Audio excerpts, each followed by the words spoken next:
Hello guys, कैसे हो आप लोग? आई होप बहुत ही बढ़िया होंगे। गाइस देखिए, स्टाफ वेलफेयर इंस्पेक्टर का एग्ज़ाम जो है आने वाला है।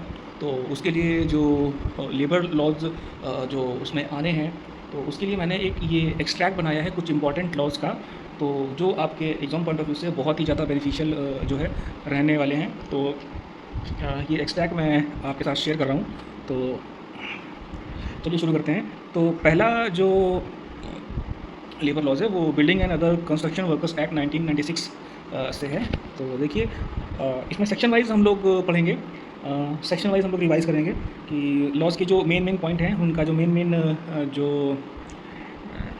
सेक्शन में डिफ़ाइन किया हुआ है उसके बारे में हम जानेंगे, ताकि जब एग्ज़ाम में ये क्वेश्चन आए तो हम वन व्यू में उस सेक्शन का पता लगा सकें और वन व्यू में हम उसको आंसर को क्लिक कर सकें। ओके, सो इसका जो पहला सेक्शन है, सेक्शन 1, ये आपको बताता है short title extend commencement and application. Like आपकी ये जो building and other construction workers act 1996 है, ये कहाँ कहाँ अप्लाई होता है, और ये सारा कुछ जो है सेक्शन 1 में है। सेक्शन 2 में डेफिनेशंस बताई गई हैं, और सेक्शन 3 में सेंट्रल एडवाइजरी कमिटीज़ का जो है फॉर्मेशन एंड ऑल, ये सब चीज़ें इस सेक्शन 3 में जो है बताया गया है। सेक्शन 4 में स्टेट एडवाइजरी कमिटी के बारे में बताया गया है। सेक्शन 3 सेंट्रल एडवाइजरी कमिटीज़ के बारे में बताया गया है, और सेक्शन 4 स्टेट एडवाइजरी कमिटी को जो है डिफाइन करता है। और सेक्शन 5 एक्सपर्ट कमिटीज़ के बारे में बताता है। Section 6 appointment of registering officers के बारे में जो है बताता है। Section 7 registration of establishments. Section 8 revocation of registration in certain cases. Section 9 appeal के लिए बताता है कि आप जो है अपील कर सकते हैं। Section 10 effect of non registration. Section 11 beneficiaries of the fund. Section 12 registration of building workers as beneficiary. Section 3 identity cards. Section 14 cessation as a beneficiary.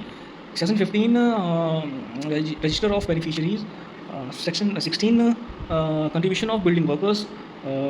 Section 17 effect of non-payment of contribution.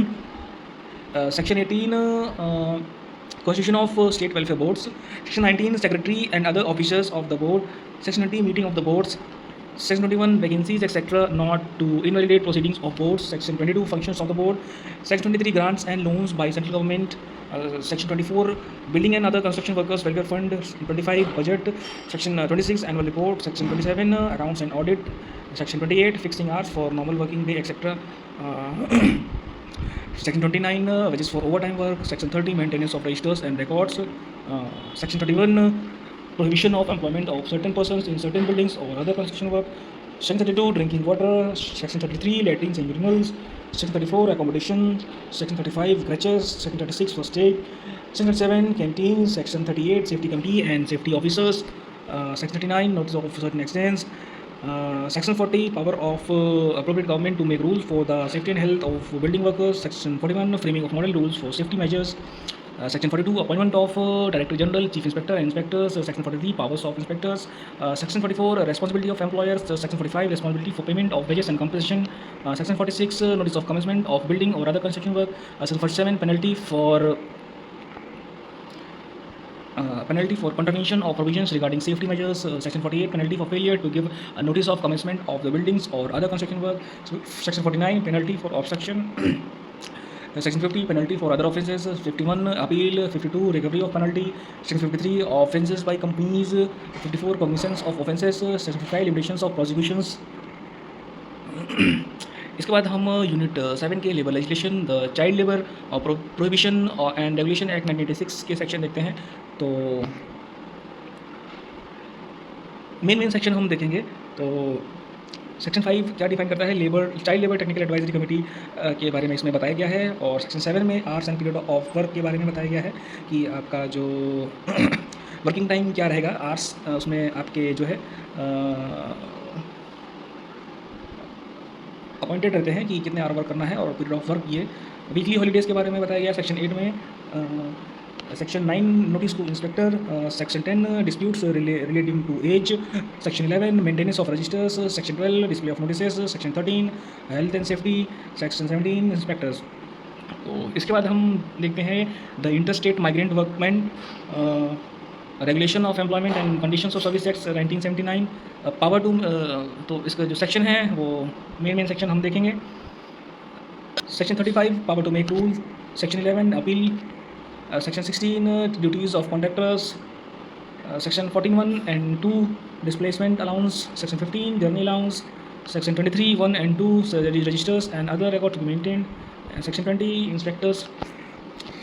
Labour legislation the mines act 1952 के main section के बारे में हम लोग जानेंगे. Section 3 exemptions. Section 22 safety measures. Section 23 notice of accident. Section 25 notice of certain diseases.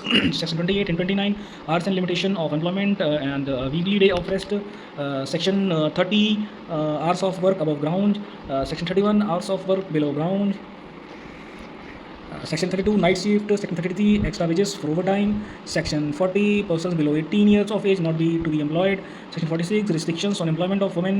Section 52 leave with wages. Section 53 wages for leave period. Section 9 facilities to inspectors. Section 48 to maintain register of persons employed. Section 36 notice regarding hours of work. Section 72 obligations of employees. तो ये थे कुछ important sections of labour legislations. तो ये आपके exam point of view से बहुत ही ज़्यादा बेनिफिशियल रहने वाले हैं. तो ये आपके लिए बेनिफिशियल रहा होगा. और आपका सेक्शन मैंने आज कवर किए हैं और बाकी के सेक्शंस में उसके लिए मैं फिर एक वीडियो बनाऊंगा. तो कोई क्वेरीज हो तो आप कमेंट सेक्शन में पूछ लीजिएगा. बाकी तैयारी करते रहिए. चैनल सब्सक्राइब करना ना भूलिएगा. Thanks for watching.